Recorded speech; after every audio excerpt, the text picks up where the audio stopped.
in finding some solutions. And maybe you would blame me to be thinking more so mechanically, I don't know, but I would like to learn the suggestions of each speakers on the concrete actions of women to change the current situation in the areas that they talk about today. Voordat ik openga naar de spreekstersfeer wil ik nog kijken of er nog twee andere vragen zijn. Zijn er nog andere vragen? Niet allemaal tegelijk. Mevrouw daarachter. Als we dit zouden willen terugschroeven op één auto per gezin, dan is het vaak de vrouw die haar auto moet opgeven. Want de man is het gezinshoofd. Nu, hoe kan dit opgelost worden zonder dat de vrouw haar mobiliteit moet opgeven? Want ik vind eigenlijk dat dit een van de grootste symbolen is van haar emancipatie. Et tous les sujets étaient très très intéressants évidemment. Et j'ai une question pour Madame Françoise Debout. Vous avez parlé de la pauvreté qui est un problème global, bien sûr, qui touche à peu près tous les pays. J'aimerais bien aussi savoir s'il est possible de réaliser des projets concrets afin de diminuer ce problème général de pauvreté, afin d'avoir une égalité humaine. Ce que j'ai quand même essayé de dire, c'est que c'est vrai comme citoyens, dans nos quartiers, dans nos villes, etc. Je pense qu'il y a déjà des tas d'initiatives citoyennes fantastiques. Et on a vu, c'était l'année européenne de la lutte contre la pauvreté en 2010. Et donc on a eu l'occasion de soutenir beaucoup de projets, puisqu'il y avait un cofinancement européen. Et en un mois, il y avait 253 projets qui se présentaient pour être cofinancés, tout aussi intéressants les uns que les autres, dans le domaine de la petite enfance ou de l'enfance, dans le domaine de la santé, de la justice. Il y a tout un bouillonnement qui fait bouger, je pense, les choses. Parfois, ce qu'on se dit, c'est que tout ce qui se fait sur le terrain, et qui est vraiment essentiel, parce que c'est là aussi qu'il y a une connaissance, ne remonte pas encore assez vers le haut. Et c'est un petit peu le boulot du service aussi, de faire remonter les leçons qu'on peut tirer de toutes ces initiatives. On voit ce qu'on fait, que ça sert à quelque chose tout de suite. Et vous avez parfaitement raison, et il y a beaucoup de choses, depuis les choses très concrètes de la vie quotidienne. On a cité quelques exemples, mais aussi la façon d'acheter, la façon de consommer, la façon d'éduquer nos enfants. Il y a beaucoup de choses qui ne sont pas des engagements politiques extrêmement compliqués et qui sont des actes que je pense franchement, et je le dis très sincèrement, que les femmes peuvent poser de façon plus responsable, et je veux dire en sachant très bien pourquoi elles le font, parce qu'elles ont, je dirais, une conception qui leur permet aussi de voir parfois un peu plus loin que l'immédiat. Donc oui, il y a plein de choses qu'on peut faire, jusque y compris un engagement. Madame est présidente d'une association de parents, je suppose que d'autres d'entre vous sont actifs dans différents domaines, et a fortiori dans Golden Rose de près ou de loin. D'autres sont engagés en politique, j'ai oublié de citer mon autre collègue, mais il y en a certainement d'autres. Et donc je crois qu'il y a mille et une choses à faire, extrêmement concrètes.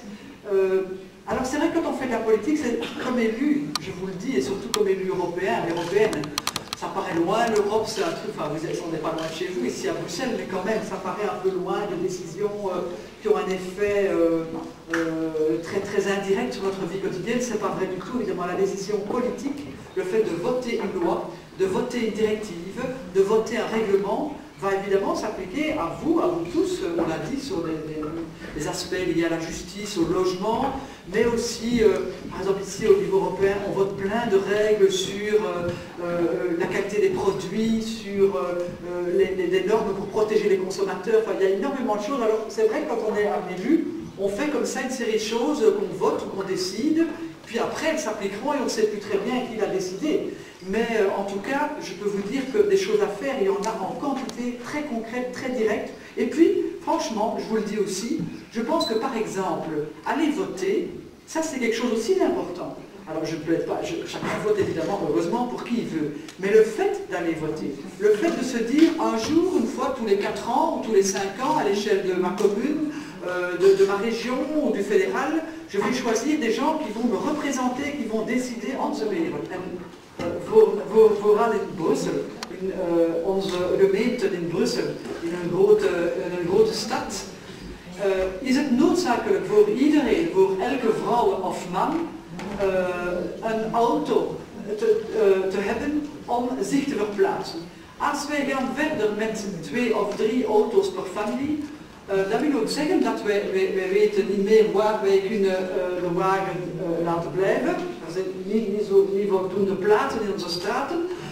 Wij weten niet hoe kunnen we ook in de files rijden. En dus ik begrijp absoluut wat u zegt. Mobility wagen is voor vrouwen en vooral voor vrouwen van migrantenwereld misschien een emancipatie of een grote vrijheid om zich te verplaatsen.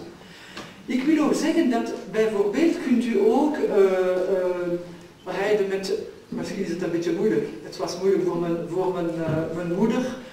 Het is gemakkelijker voor mij, want mijn man zegt dat hij wil niet meer rijden met de wagen. Dus hij zegt, nee, het is gedaan, te veel tijd, rijd met de wagen als ze wil. Ik niet meer, het is gedaan, ik neem de tram. Oké, heel goed. Maar ik denk dat is toch belangrijk te kijken, hoe kunnen we ons verplaatsen van een betere manier. En dat afhangt van elke boodschap of elke verplaatsing. Bijvoorbeeld, als ik ga naar school, als ik wil een school voor mijn kinderen kiezen, denk ik ook aan de navette tot school. En hoe zal ik ook organiseren de vraag van de kinderen naar school. Hebben we ook gezien hoe kunnen we kopen in de winkels. Ga ik naar de kleine winkels in mijn buurt of ga ik naar Cora of ik weet niet waar, dat is geen publiciteit. En hoe kunnen we ook onze verplaatsingen beter te voorzien. En ik denk dat bijvoorbeeld, ik weet niet als u kent Cambio. Cambio is een heel goed systeem in Brussel, dat bestaat dus meer en meer.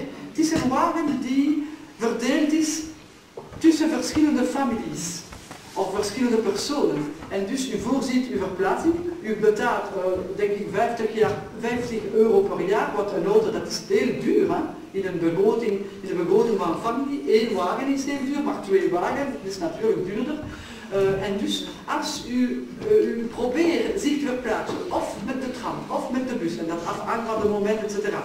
Of met 1 wagen, of 1 wagen die verdeeld is met een andere familie, of met uw zuster, of met vriendinnen, of per fiets, waarom niet, voor sommige verplaatsingen, of per voet natuurlijk, maar ook per camion. Dus ik denk dat wij moeten ook niet alleen denken, wagen is de enige manier om zich te verplaatsen of vrij te zijn in Brussel. Het is niet waar. U bent niet vrij met een wagen, hè? U bent vooral in de files. Je viens sur ce point-là, donc il y a ma question. On a beaucoup parlé d'écologie aujourd'hui, et moi ma question irait plutôt sur la façon d'accéder à ces différents produits écologiques. Par exemple, l'énergie est un problème qui revient très souvent. Moi, je le vis avec mes clients, c'est-à-dire l'accès à l'énergie devient de plus en plus cher. On nous parle des panneaux photovoltaïques. Pour ce qui est des produits biologiques aussi, quand on a une grande famille, on ne peut pas avoir accès. Je dirais, bon, on réfléchit quand même beaucoup avant d'acheter ses œufs bio, ses légumes bio. Alors j'ai l'impression que donc, tous ces produits-là, aussi bien en termes d'écologie énergique ou de produits alimentaires, ne sont pas accessibles à tout le monde. Donc on a beaucoup parlé de la pauvreté, mais j'ai l'impression que même les foyers les plus, je dirais, aux revenus encore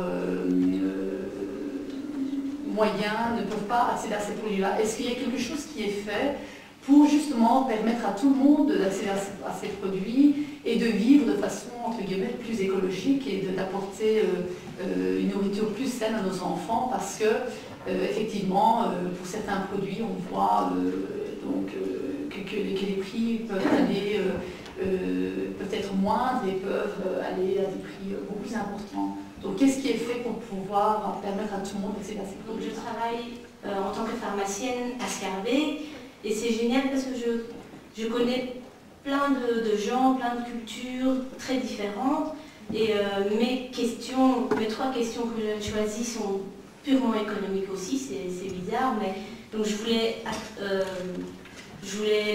parler des panneaux photovoltaïques aussi, parce que j'ai récemment rencontré justement des représentants qui faisaient ça ici en Belgique qui a dû arrêter parce qu'il n'y avait pas assez de demandes et que l'État a arrêté aussi ses aides point de vue des taxes, ainsi de suite. Donc les gens normaux comme nous auront beaucoup plus difficile à accéder à ces panneaux, donc il faudrait faire quelque chose. Deuxièmement, je suis pharmacienne, donc je vois beaucoup de CPAS et j'aimerais aussi poser la question, comme maintenant l'espérance de vie a très augmenté